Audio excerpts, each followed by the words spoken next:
Aló, aló. Muy bien, buenos días.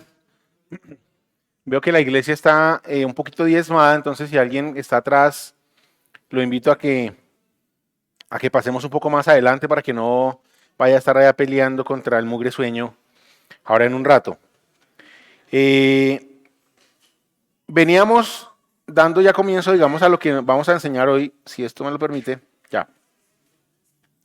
Estábamos aprendiendo de la carta de Pedro. Y es un poco, digamos, la tarea que hemos venido o que nos hemos propuesto y es estudiar la carta de Pedro. Pero antes de empezar a estudiar la carta de Pedro, pues hablamos, la vez pasada que me correspondió a mí la enseñanza, hablamos de quién era Pedro y de cómo en alguna medida muy importante se notaba de forma evidente el cambio profundo que tuvo Pedro después de todas las situaciones que vivió, después de todas las situaciones que vivió con el Señor y donde él definitivamente cambió radicalmente. Simplemente para recordarlo, acordémonos que Pedro fue el que dijo profusamente, el que se comprometió con el Señor y dijo, yo no te voy a abandonar. Y horas después lo negó. 3 veces. 3 veces. Que es un poco lo que seguramente le ha pasado a usted y me pasa a mí.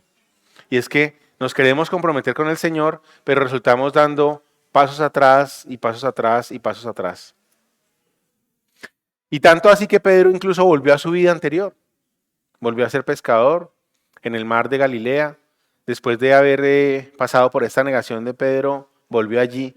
Y colocamos una frase que quiero traer nuevamente a colación de la enseñanza pasada, que dice, tal vez muchos conocen historias bíblicas, pero todavía no han permitido que la palabra de Dios transforme profundamente su carácter, su mente y su corazón. Y quisiera preguntarles a ustedes, no por su propia vida, sino si conocen a alguien que le pase eso. Si ustedes conocen a alguien que a pesar de llamarse creyente, a pesar de llamarse cristiano, a pesar de llevar tiempo en el Evangelio, todavía ustedes dicen, no se ha cambiado su carácter, no ha cambiado su mente, ni ha cambiado su corazón. ¿Sí? ¿Conocen a alguien así? Listo. Ahora la siguiente pregunta es, bueno, y con respecto a esa misma analítica, ¿cómo está usted? ¿No será que usted es de esas personas que hoy alguien piensa y dice, no, pero él todavía no ha cambiado ni su carácter, ni su mente, ni su corazón? Bueno, muy bien. Hoy quiero empezar hablando de lo que verdaderamente significa ser parte de una iglesia local. ¿Por qué vino usted hoy a una iglesia local? Dejemos un poco, digamos, en el parqueadero lo que hablamos de Pedro y ahora quiero que pensemos un poco en lo que significa ser parte de una iglesia local. Si usted cree que una iglesia local como esta se asemeja o se parece a un museo, está equivocado. Una iglesia no se parece a un museo. Una iglesia se parece a un hospital donde hay enfermos, donde hay personas que están agonizando, donde hay personas que están pasando por situaciones difíciles, donde hay personas que se ayudan unas a otras, donde hay personas que tienen dolores, donde hay personas que tienen situaciones complicadas. Eso se parece más a una iglesia. Pero insisto, si usted es de los que cree que la iglesia se debe parecer a un museo, eh, está en el lugar equivocado. La iglesia no es un museo. No es donde usted va a admirar cosas. Es donde usted va a admirar a una persona, que es a Cristo Jesús. Los demás estamos en un proceso. Estamos en un proceso. Estamos en un proceso. ¿Qué tan profundo es el proceso de cada uno? Cada uno lo sabe. Entonces, quiero que pensemos en eso y adentrémonos ya en el desarrollo de lo que vamos a estudiar hoy. Insisto mucho en que no podemos empezar a estudiar la carta de Pedro, que refleja a un hombre que se ha convertido después de la resurrección de Cristo, sin antes revisar quién era Pedro. Y quiero entrar en un tema que ha sido seguramente ampliamente conversado, ampliamente expuesto a lo largo de los años, que es la confesión de Pedro. Y quiero que nos concentremos en hablar de la confesión de Pedro. Vamos a hablar de la confesión de Pedro. Y seguramente algunos de ustedes ya tienen idea de qué voy a hablar, otros no. No se preocupe por eso. Lo que quiero hoy es que usted durante unos instantes cierre sus ojos y entienda usted la razón de por qué está hoy aquí. Hemos hablado ya de tres cosas. De tres cosas. ¿De qué cosas hemos hablado? De que seguramente muchos conocemos historias bíblicas, pero todavía no hemos permitido que la palabra de Dios transforme nuestro carácter, nuestra mente y nuestro corazón. Primero. Segundo, usted pensó en alguien, porque nos queda siempre más fácil criticar al vecino, es natural, somos seres humanos, observadores. Entonces, en una visión 360 uno puede decir, yo he visto a cierta persona donde no ha cambiado su carácter, no ha cambiado su mente, no ha cambiado su corazón. Segundo tema. Y tercer tema es, bueno, ¿y cómo está usted? ¿Será que si somos así de fuertes para hacer un juicio de otros, lo podemos hacer en cuanto a nosotros y podemos decir, yo sí he permitido que mi carácter, mi mente y mi corazón cambien o todavía estoy en el proceso? Y lo último es que estamos en una iglesia que ninguna iglesia del mundo se parece a un museo, sino esto se parece mucho más, aunque a un hospital. Entonces lo invito a que cierre sus ojos. Me conmueve siempre, y voy a hacer un paréntesis pequeñito acá, me conmueve siempre que hay reunión de jóvenes, que vienen muchos jóvenes que normalmente no vienen a la iglesia. A mí me gustaría invitar a los papás de esos jóvenes a que hagan que sus hijos vengan normalmente a la iglesia. Porque el reto que tiene allá arriba Duber y Sandra es importante, pero debería de ser un proceso continuo en el cual los papás también se involucren y participen de ese proceso de formación. ¿Les parece? ¿O estoy equivocado? No creo que no, ¿cierto? Bueno, muy bien. Entonces los invito a que cerremos nuestros ojos y a que oremos en función de lo que acabamos de hablar. ¿Les parece? Nuestro querido Padre Celestial, Señor, yo quisiera hoy, en primer lugar, pedirte de tu amor, Señor, pedirte de tu gracia, pedirte de tu poder, pedirte, Señor, de ese poder que tú le diste a tantos hombres, Señor, a lo largo de la historia para transmitir tu palabra, Señor. Pero hoy te quiero pedir de forma muy particular y de forma muy, muy especial, Señor, que tú te reveles ante nuestros ojos, Señor. Yo soy un hombre pecador, Dios Padre, lo reconozco delante tuyo, Señor, y en ese momento, por supuesto, delante de mis hermanos. Pero hoy te pido, Dios mío, Señor, que me utilices como un instrumento, Señor. La única pureza que yo te pido que me des es la pureza de tu palabra, Señor. Que tu Espíritu Santo, Señor, me redarguya para decir correcta y claramente, Señor, lo que tú quieres que esta iglesia hoy reciba. Pero que también, Señor, tu palabra germine en cada uno de nosotros, porque es lo que, Señor, tú quieres para tu iglesia, Señor. Te entregamos lo que somos, papá, en el nombre poderoso de tu Hijo nuestro Señor. Amén. Y quiero invitarlos al Evangelio de Mateo capítulo 16. Mateo capítulo 16, versículos 13 y 14. Y el contexto que aquí hay es, vamos a ir de lo general a lo particular, lo general. Mateo, Marcos y Lucas son los evangelios sinópticos, ¿sí? Simplemente por dar una claridad, ¿qué son los evangelios sinópticos? Son tres evangelios que son muy parecidos en la descripción que cada uno de ellos hace de los hechos. Es decir, casi todos los hechos que están en el evangelio de Mateo, están en el evangelio de Lucas y están en el evangelio de Marcos. Casi todos. Están descritos de una forma distinta. Porque están dirigidos a personas diferentes. Porque están dirigidos a pueblos distintos. ¿Cierto? Cuando usted va al médico, si el médico que lo atiende sabe que usted conoce del tema médico, pues le habla en un lenguaje que si usted definitivamente es una persona común y corriente, como pasa en mi caso. Entonces, cuando yo voy al médico, voy con mi esposa, yo voy como con mi acudiente. Es decir, el médico habla con mi esposa y yo pongo cuidado. No más. Así funciona, ¿cierto? Entonces, el Evangelio de Mateo, por ejemplo, presenta a Jesús como rey y va dirigido al pueblo judío. El Evangelio de Marcos presenta a Jesús como siervo y va dirigido al pueblo romano.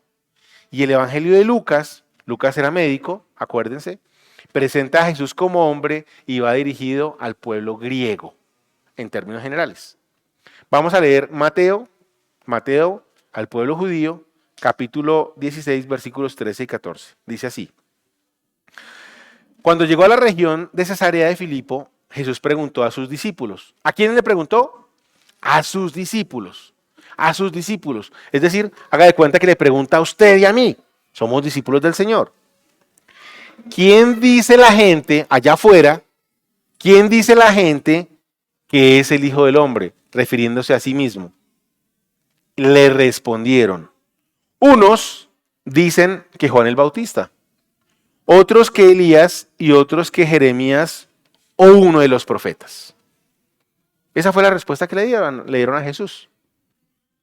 Y empecemos a analizar un poco lo que significa esta respuesta. En un sentido histórico, el común de las personas asociaba a Jesús como alguien importante. ¿Sí? El común de las personas asociaba a Jesús como, te reconocen, te ven como alguien importante. En un sentido histórico. Pero no te reconocen como el Mesías. No te ven como el Mesías. Sí, la gente dice que eres alguien importante. Te asemejan a Juan el Bautista, que hizo algo importante, a Elías, a un profeta. Pero nadie dice, tú eres el Mesías. No te reconocen como el Mesías. Hablando de un sentido histórico. Hablando de un sentido teológico, es decir, lo que tiene que ver en la relación con Dios, no te ven como el Hijo de Dios y mucho menos como Dios. Eso es lo que le estaban diciendo. Te estaban diciendo, en un sentido teológico, no te ven como el Hijo de Dios y mucho menos pienses que alguien afuera te ve como el mismo Dios. Es decir, no te ven como si tú fueras autoridad. Eso es lo que le estaban diciendo los discípulos a Jesús de lo que decían allá afuera. En conclusión, el mundo afuera, la gente común lo veía como uno más entre tantos, como uno importante, pero no tan importante. Lo veían como alguien grande, pero no como alguien supremo. Lo veían como un profeta, pero no como el profeta verdadero. Lo veían como un gran hombre de Dios, pero no como el Mesías Salvador. De pronto hasta lo respetaban, de pronto hasta hablaban bien de él, pero no lo reconocían. La pregunta es, ¿usted se acomoda a alguna de esas descripciones? ¿Se acomoda a su respuesta? O más bien, ¿se acomoda a la respuesta que ellos dieron a alguna respuesta que usted podría estar dando? ¿Cuál es su situación? ¿Cuál es su situación? ¿Cómo ve usted a Cristo? ¿Usted lo ve como alguien importante? Sí, no, para mí Cristo es importante. La Biblia muestra que Cristo es importante. ¿Pero usted lo ve como el Mesías? ¿Usted lo ve como el Salvador? ¿Usted lo ve como su Salvador? ¿O usted lo ve como el Salvador de otros, pero no el mío?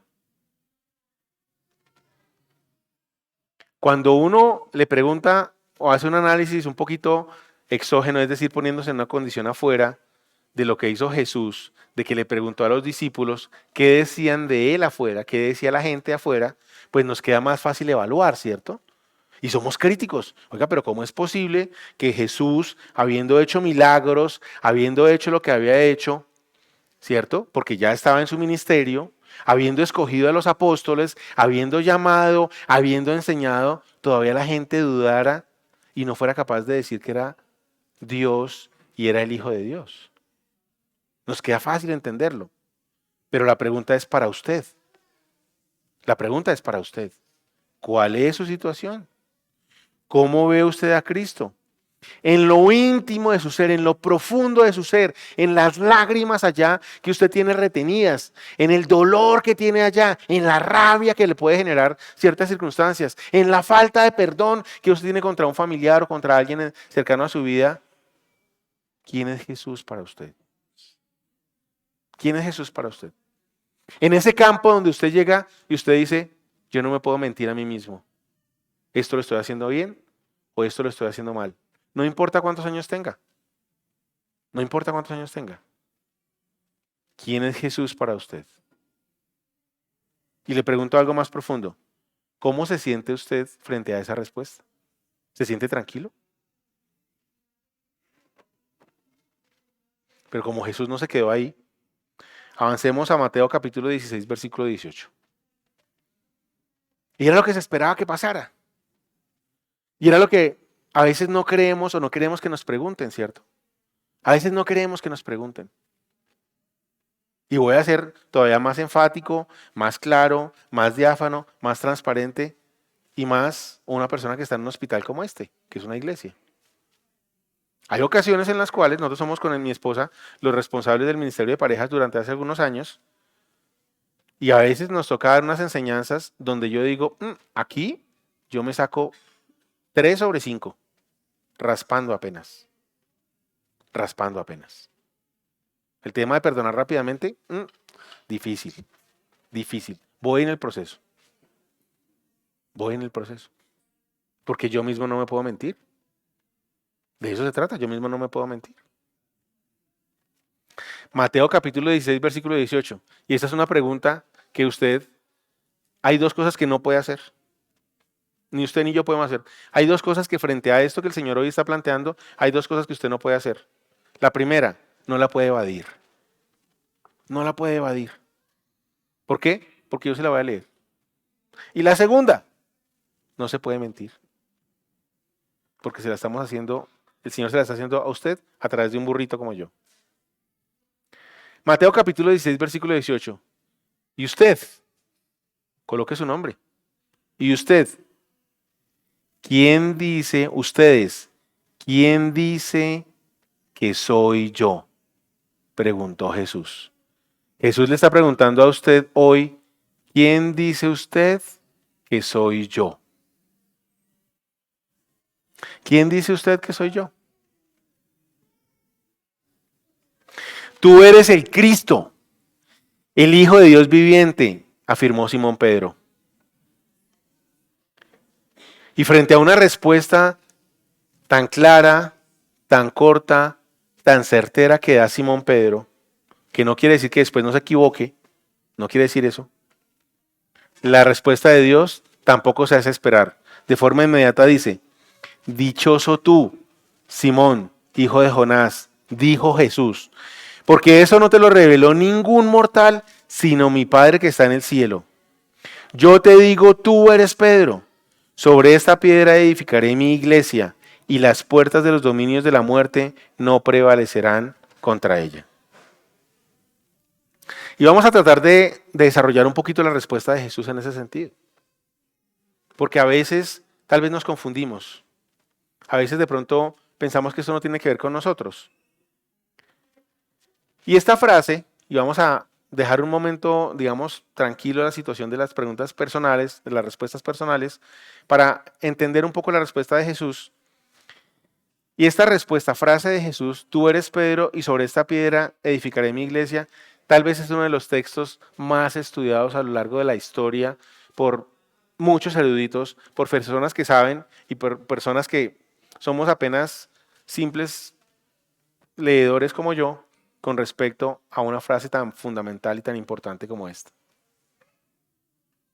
La interpretación de este texto depende mucho de la tradición teológica, del contexto bíblico en el que estaban en ese momento y por supuesto de un análisis detallado del lenguaje original.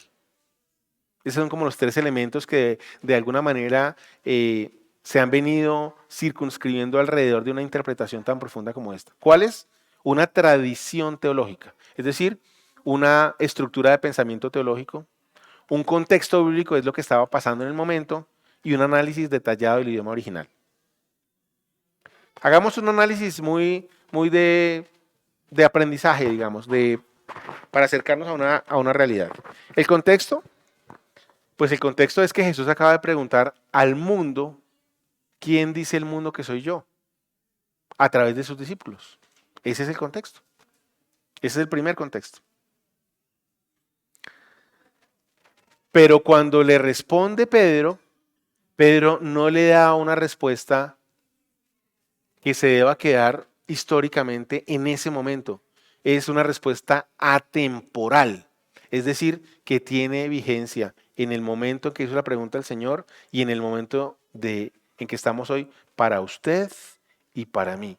La respuesta de Pedro es reveladora y es atemporal. Porque la respuesta de Pedro es, tú eres el Cristo, el Hijo del Dios viviente. Y eso no cambia. Eso no cambia. Eso no cambia. La respuesta que da Pedro es una revelación histórica. Es una revelación fundamental para nosotros como creyentes. Es una revelación absoluta si se quiere. ¿Quién es Cristo? Tú eres el Cristo, el Hijo del Dios viviente. Reconoce en pocas palabras, en dos frases, la autoridad máxima que tiene Jesús como el Dios de la creación. Tú eres el Hijo del Dios viviente. Es atemporal. Y frente a esa interpretación que podemos tener allí en un momentico en el análisis, vamos a ver cuál es la interpretación católica que le da la Iglesia Católica a la respuesta de Jesús. ¿Por qué a la respuesta de Jesús? Porque la respuesta de Jesús dice, dichoso tú, Simón Pedro, hijo de Jonás, Simón, hijo de Jonás, dijo Jesús, porque eso no te lo reveló ningún mortal, sino el Padre, mi Padre que está en el cielo. Yo te digo que tú eres Pedro. Y aquí es donde se han presentado algunas interpretaciones. Entonces hablemos primero de la interpretación católica, la interpretación romana, digamos. Y es que la Iglesia Católica interpreta que la roca sobre la cual se estructura la Iglesia es Pedro. ¿Sí? Esa es la interpretación que ellos le dan. Es la interpretación teológica. Y es una interpretación tan absolutamente importante y trascendental, y es un ejemplo para nosotros, por supuesto, de la Iglesia Católica, que sobre eso se basa la Iglesia y el papado. O sea, la respuesta que le da el Señor a Pedro frente a su respuesta, la Iglesia Católica ha sido ejemplo para nosotros, porque sobre eso se basa, es la base fundamental de la Iglesia y es la base del papado. ¿A ustedes no les parece que eso es algo trascendente? Es absolutamente trascendente. Absolutamente trascendente. Porque ¿cuántos años lleva la Iglesia y cuánta crítica alrededor del mundo de forma histórica ha tenido la Iglesia Católica y el papado? Y todavía sigue incólume. Sigue incólume. El mundo católico y en consecuencia el mundo cristocéntrico tiene alguna detención cuando hay que hacer nuevamente la reunión del colegio pastoral para que escojan a un nuevo papa. Porque esto es un evento trascendental. La Iglesia Católica lo ve como algo trascendental, como algo fundamental. La base de la Iglesia, la base del papado. ¿Y esta interpretación en qué se apoya? Pues se apoya en el cambio de nombre que le dio el Señor Jesús de Simón a Pedro, que en hebreo es Petros, que es roca o piedra. Se fundamenta adicionalmente en el hecho de que Jesús aparentemente le entrega las llaves del reino a Pedro. Cuando le dice que yo te digo que tú eres Pedro, como si le dijera tú eres la base de la iglesia. Sobre esta piedra, o sea, sobre Pedro, edificaré mi iglesia y las puertas de los dominios de la muerte no prevalecerán contra ella. O sea, el Señor le dice, y la iglesia no será destruida. En pocas palabras le está diciendo eso. Para el catolicismo, Pedro tiene un liderazgo absolutamente visible y preponderante. Preponderante. Preponderante. Tan preponderante en su estructura que podríamos, que si yo les pregunto a ustedes, que muchos de ustedes, igual que yo, venimos de la tradición católica y uno le pregunta a una, o más bien en su criterio, ¿quién es más importante para la Iglesia Católica entre el apóstol Pedro, el apóstol Pablo y Jesús? Y seguramente vamos a tener una discusión larga. Vamos a tener una discusión larga. Vamos a tener una discusión larga. ¿Por qué? Porque no existe una claridad meridiana para la Iglesia Católica en ese sentido. La base de la Iglesia es Pedro, la base del papado es Pedro, Cristo es el Mesías y Pablo fue el revelador. ¿Usted qué importancia le da a eso? Difícil de entender. ¿Cuál es la interpretación nuestra? la interpretación de nosotros como protestantes. Que la roca no es Pedro. Que la confesión de Pedro es la base fundamental que reconoce que Cristo Jesús es la base de la iglesia. Eso es lo importante. Que Cristo Jesús es la base de la iglesia. Y entonces empecemos a devolvernos un poquitico. Si Cristo Jesús es la base de la iglesia, es decir, es la base de este hospital, es la base de este hospital, es la base de lo que nosotros estamos haciendo hoy aquí, ¿cuál es su motivación para venir a la iglesia? Pues fácil, su motivación para venir a la iglesia debería de ser su relación con Cristo Jesús. Porque si usted no viene por la relación con la base fundamental de la iglesia, que es Cristo Jesús, lo demás no es importante. Lo demás no es importante. Lo demás no es importante. Vuelvo a la comparación. Acuérdense que la Iglesia Católica se convence tan profundamente de que Pedro es la base de la iglesia que sobre eso estructuran el desarrollo de la iglesia en la historia y el papado. Ahora usted y yo como creyentes, si no entendemos que la base de nuestra iglesia es Cristo Jesús, ¿qué estamos haciendo aquí? ¿Qué estamos haciendo aquí? Y quiero que no se le olvide por un instante, no se le olvide nunca la pregunta que Jesús le acaba de hacer. ¿Y ustedes, quién dicen que soy yo? Preguntó Jesús. ¿Quién es Jesús para usted? Esa es la pregunta. ¿Quién es Jesús para usted? ¿Quién es Jesús para usted? La confesión de fe de Pedro acaba de declarar, y el Cristo mismo, que la base fundamental de la iglesia es Cristo Jesús. La iglesia está edificada sobre la verdad de que Jesús es el Mesías y el Hijo de Dios. Y si Jesús es el Mesías y el Hijo de Dios, Jesús es Dios. Jesús es Dios. ¿Y en qué reforzamos nuestra creencia de lo que acabamos de hablar? Acompáñenme a 1 Corintios capítulo 3, versículos 10 y 11, por favor. Primera carta de Pablo a los Corintios, capítulo 3, versículos 10 y 11.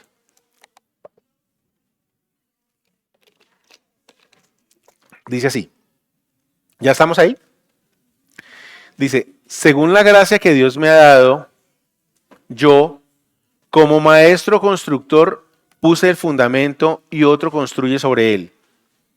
Pero cada uno tenga cuidado de cómo construye, porque nadie puede poner fundamento diferente del que ya está puesto. ¿Que es quién? Que es Jesucristo.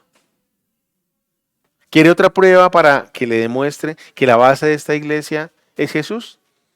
Le voy a leer Efesios capítulo 2, versículos 19 y 20. El libro de Efesios, que es tan profundo, que es tan difícil de entender, que es tan extenso, que es tan amplio.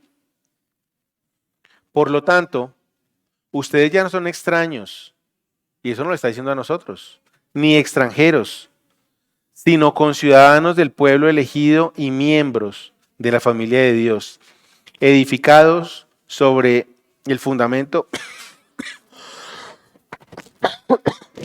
de los apóstoles y los profetas, siendo Cristo mismo la piedra angular.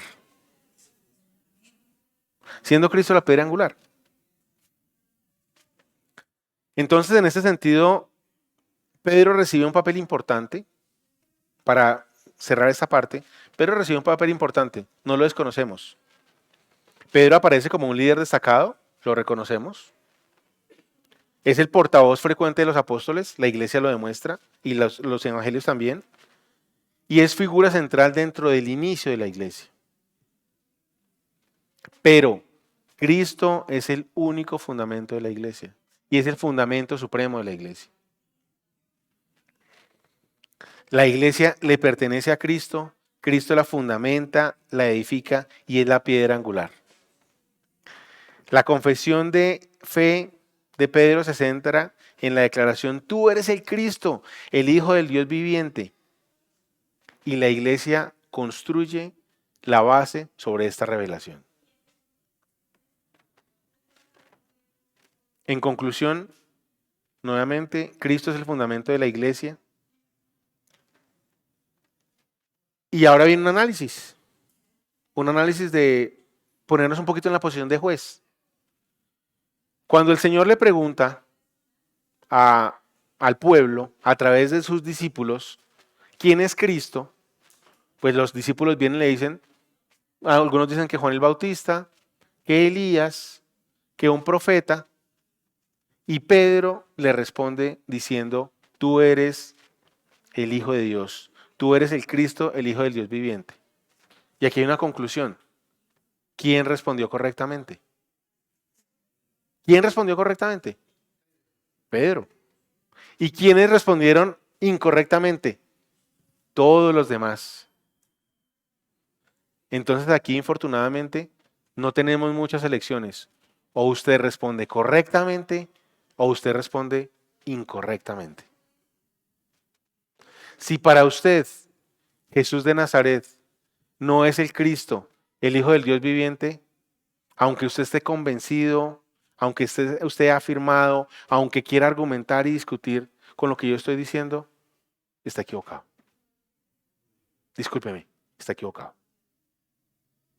Como estaban equivocadas las personas que respondieron en ese momento, era tal vez Juan el Bautista, era Elías, o era alguien importante, o yo reconozco que Jesús es alguien importante, pero no es alguien importante para mí.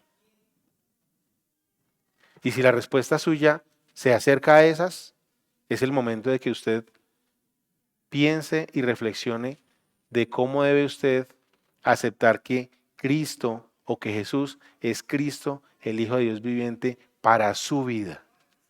Porque ahí es donde está el centro de la situación.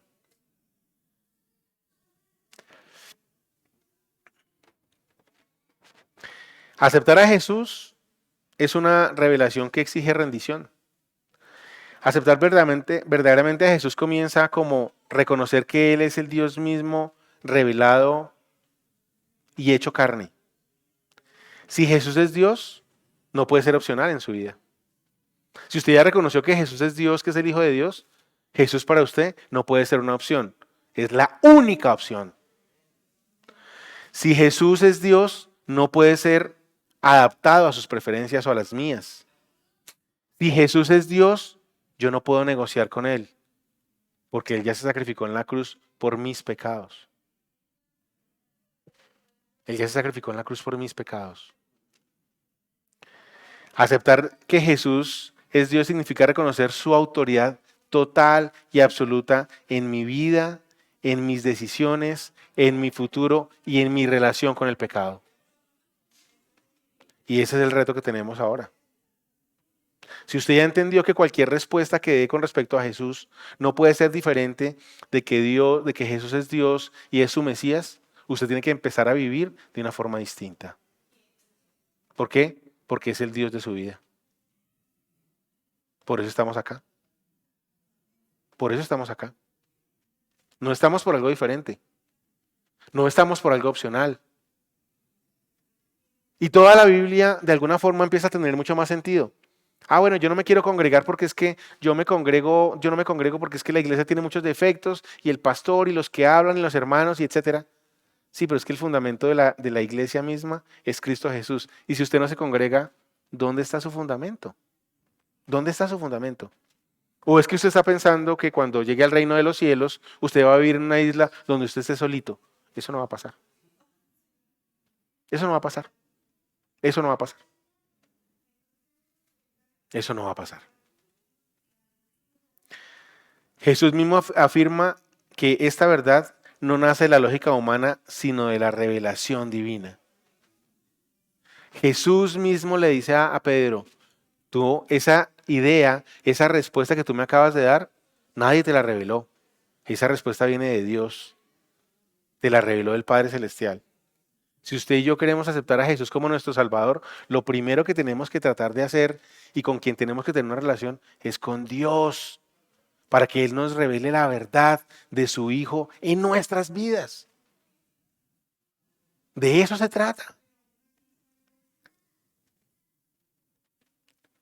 Muchas veces creemos que Jesús es alguien que inspira, ¿cierto? Que se vuelve como alguien motivador.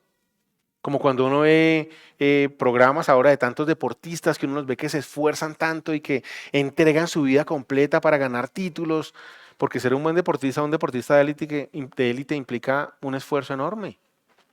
Es sacrificar toda su vida, igual que un músico, por ejemplo. Pero como estamos en una época deportiva, pues hablemos de deportes, pues ser un buen deportista implica entregar toda su vida a eso.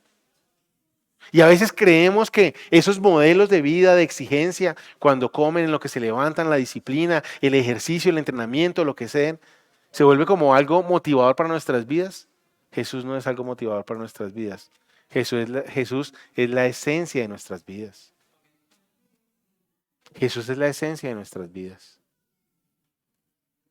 Creemos que Jesús nos inspira o que incluso Jesús tiene un buen estilo de vida que nos motiva. No, Jesús ni nos motiva ni tiene un buen estilo de vida. Jesús tiene derecho a gobernarnos porque Él es Dios. Porque Él es Dios. Él tiene el derecho a gobernarnos porque Él es Dios. Confesar que Jesús es Dios sin obedecerle es una contradicción, una profunda contradicción espiritual. Confesar que Jesús es Dios sin obedecer es una contradicción espiritual, una muy profunda contradicción espiritual. Aceptar a Jesús como mi Salvador y mi Mesías es pasar de la admiración a la entrega. Cristo no es un apellido, no es un título, significa el ungido que vino a rescatar lo que estaba perdido, es decir, a rescatarlo a usted y a rescatarme a mí. Vino a cargar el pecado, a cargar con su pecado y con mi pecado. Vino a reconciliar al hombre con Dios, a reconciliarlo a usted y a reconciliarme a mí. Y esto es verdad por una sola razón, porque yo no puedo salvarme a mí mismo. Yo no puedo salvarme a mí mismo. Yo no puedo salvarme a mí mismo. Además, reconocer a Jesús como mi Salvador representa reconocer mi pecado y mi condición sin excusas. Sin excusas. Esa es mi condición.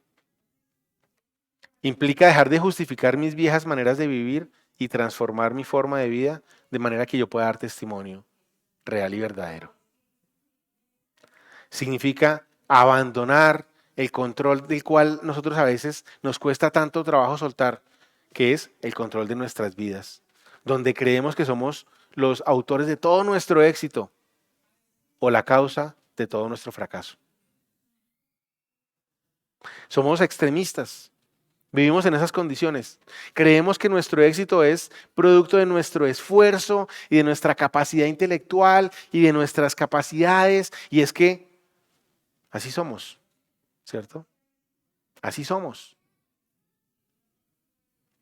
Pero realmente no es así. O a veces creemos que nuestro fracaso es culpa única y exclusivamente mía. Y nos volvemos, en cierta medida, victimarios.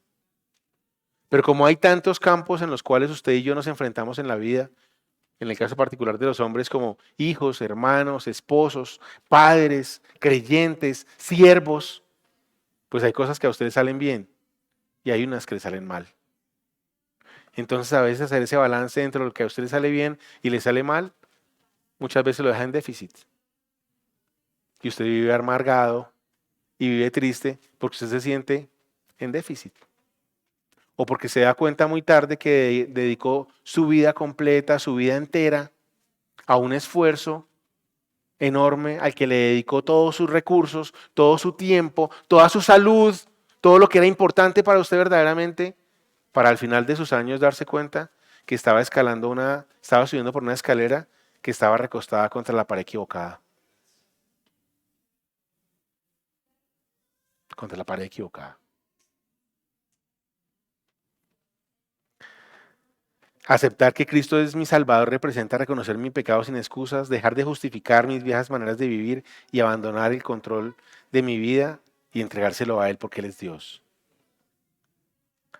Todos los que respondieron de manera equivocada a la pregunta, ¿y ustedes quién dicen que soy yo? Ven a Jesús como un ayudador, o como un consejero, o como un respaldo en los momentos difíciles, pero ninguno lo ve como el Señor de sus vidas, como el Redentor o como el dueño absoluto. Y ahí hay un error grave.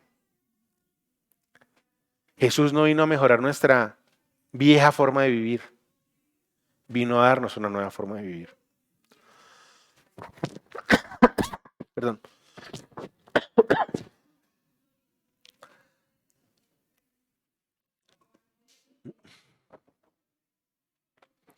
¿Qué representa aceptar a Jesús como mi verdadero Señor y como mi verdadero Salvador? No hay cristianismo sin cruz, sin arrepentimiento y en consecuencia sin transformación. Si usted tiene alguna parte de su vida que todavía está pendiente por transformarse, es el momento en que usted tome hoy la decisión de que usted cargue esa cruz, de que usted se arrepienta y de que usted permita que la vida de aquí en adelante tenga un camino, un rumbo diferente tomándose de la mano del Señor. Y hablemos de las cosas que nos competen. ¿Qué nos competen? Las personas que todavía están viviendo en una relación donde no se han casado. Los que estamos aquí sentados peleando contra si me bautizo o no me bautizo. Los que no hemos o tenemos una oportunidad enorme de seguir con nuestros hijos enseñándoles y dándoles testimonio. Que a veces eso genera cansancio. Eso genera cansancio. Eso genera cansancio. Porque a veces uno es el diferente delante de muchas situaciones, ¿no? Los papás de otros niños o los papás de otros hijos y nuestros propios hijos. Y es ahí donde usted tiene que saber que el centro de su vida no es el criterio de los otros. El centro de su vida es Jesús de Nazaret. Porque si usted dice algo diferente y se comporta en consecuencia de eso que dice algo diferente, está equivocado. Usted ya me lo dijo. Estamos equivocados. Estamos equivocados. La iglesia no se edifica sobre emociones o sobre tradiciones, sino sobre una confesión viva de que Jesús es Dios. Por esa razón yo me rindo. Y de que Jesús es mi Salvador y por esa razón yo me entrego. Yo me rindo y yo me entrego. Y en medio de todo esto que hemos hablado hoy, quiero que pensemos un poco en la situación de Pedro, porque la pregunta es, bueno, ¿y esto cómo se asemeja conmigo? ¿Qué tiene que ver la respuesta de Pedro? ¿Qué tiene que ver con mi realidad actual? ¿Qué tiene que ver el hecho de que Pedro haya dado una respuesta que seguramente es la que esperaba que Jesús escuchar? ¿Qué se asemeja con mi realidad actual que yo estoy viviendo? Lo decíamos ahorita, la respuesta de Pedro es una revelación atemporal. Es una revelación para usted y para mí, primero. Segundo, cualquier respuesta que usted dé en consecuencia de esa pregunta, que no sea que Jesús es el Mesías y el Hijo de Dios, está equivocado. Y tercero, si usted se comporta de acuerdo a su respuesta y su respuesta está equivocada, su vida está equivocada, está por el rumbo que no es. Está por el rumbo que no es. Está por el rumbo que no es. Quisiera invitarlos a que pensemos, quería sacar una enseñanza corta en este sentido, porque seguimos intentando empezar a estudiar Pedro, pero no podía avanzar sin que entendiéramos la relevancia que ha tenido este hombre o que tuvo este hombre en la historia de la iglesia y que hoy la tenga ojalá en la historia suya, en la historia de su propia vida. No porque él sea más importante que Cristo, sino porque usted acaba de entender verdaderamente cuál debería ser el fundamento cierto y real de su vida como creyente. De su vida como creyente. Mire lo que dice Tito capítulo 2, versículo 11 al 14. ¿Quiere acompañarme allí? Tito capítulo 2, versículo 11 al 14. Tito capítulo 2, versículo 11 al 14. ¿Ya estamos allí? Miren lo que dice acá. En verdad, Dios ha manifestado a toda la humanidad su gracia. Dios le ha manifestado a usted su gracia. Estoy seguro que en algún momento usted ha sentido la gracia de Dios actuando en su existencia, sin lugar a dudas. En verdad Dios ha manifestado a toda la humanidad su gracia, la cual trae salvación y nos enseña a rechazar la impiedad y las pasiones mundanas. ¿Qué es la impiedad y las pasiones mundanas? El pecado. Así podremos vivir en este mundo con dominio propio, con justicia y devoción, mientras aguardamos la bendita esperanza, es decir, la gloriosa venida de nuestro gran Dios y Salvador Jesucristo. Él se entregó por nosotros para rescatarnos de toda maldad y purificar para sí un pueblo elegido, dedicado ¿a qué? A hacer el bien. Esa es mi invitación hoy. Esa es una invitación sencilla, simple. Vimos muy pocos versículos, hablamos de muy pocos versículos, pero de algo que resulta siendo absolutamente fundamental. Santiago era hermano de Jesús de Nazaret. Y seguramente Santiago fue de los que en algún momento no aceptó a Jesús como Dios, porque era su hermano. Eran hijos de María. Y después Santiago se convirtió en el pastor, en el obispo de la iglesia más importante de la época, que fue la iglesia de Roma. Y Jesús se le aparece a Santiago. Jesús se le aparece a Santiago. Yo le pregunto, hoy a través de la lectura de la Biblia y de estudiar este versículo tan profundo, entendemos que el Señor nos hace hoy una pregunta y nos dice, ¿quién dices tú que soy yo? Y usted tiene hoy la oportunidad de pensar, de evaluar, de tomar decisiones, de cambiar, de no justificarse más con el pecado, de no negociar más con el pecado. Y yo lo invito a que tengamos y aprovechemos esa oportunidad. ¿Qué pasaría si el mundo terminara en este instante y usted en el siguiente instante en el que tiene conciencia tuviera a Jesús enfrente y Jesús le preguntara lo mismo? Pero ya tiene que preguntárselo en pasado. ¿Quién decías tú que era yo? Porque ya no hay nada que cambiar. Antes de que el Señor nos haga esa pregunta en pasado, yo lo invito a que usted reflexione sobre esa pregunta para que la pueda responder a partir de este momento. ¿Quién dices tú que soy yo? Y que ojalá su respuesta sea, tú eres el Cristo, el Hijo del Dios viviente en mi vida. Porque si es así, su vida y la mía se van a transformar y van a adquirir sentido en aquellas situaciones que todavía seguramente usted y yo estamos debatiendo y estamos allí revisando. Yo le invito a que cierre sus ojos por un momento y a que reflexione un poquito más sobre lo que hoy la palabra de Dios pudo haberle traído a su corazón. No lo que yo dije. Me interesa más lo que el Señor dijo a través de mis palabras. Yo lo invito a que usted hoy reflexione sobre la verdad de Cristo en su vida. Que como alguien decía, usted no tenga que decir yo soy cristiano, sino que las personas a su alrededor digan, es que este es cristiano. Es que esta persona es cristiana. Porque da testimonio. Porque sin palabras refleja que Cristo es su Mesías y su Señor. Haga cambios importantes. ¿Está todavía debatiendo entre bautizarse y no hacerlo? No lo piense más. No lo piense más. El Señor lo está esperando. El Señor lo está esperando. Y la forma clara de que usted entienda que el Señor lo está esperando es que le acaba de preguntar, ¿quién dices tú que soy yo? ¿Quién dices tú que soy yo? ¿Quién dices tú que soy yo?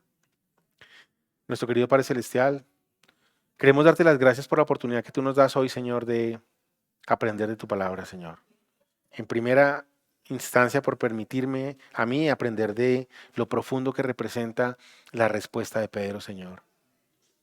Una revelación absoluta del Dios Todopoderoso y una confirmación de Jesús de Nazaret, mi Señor y mi Redentor.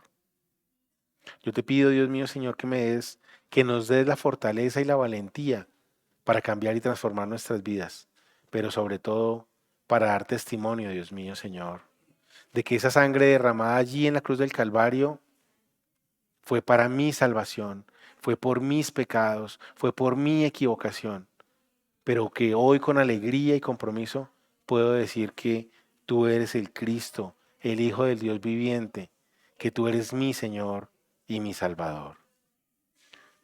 Te entregamos nuestra vida, Señor. Ponemos en tus manos, Señor, esta nación, papá. Sabemos que tú amas este país.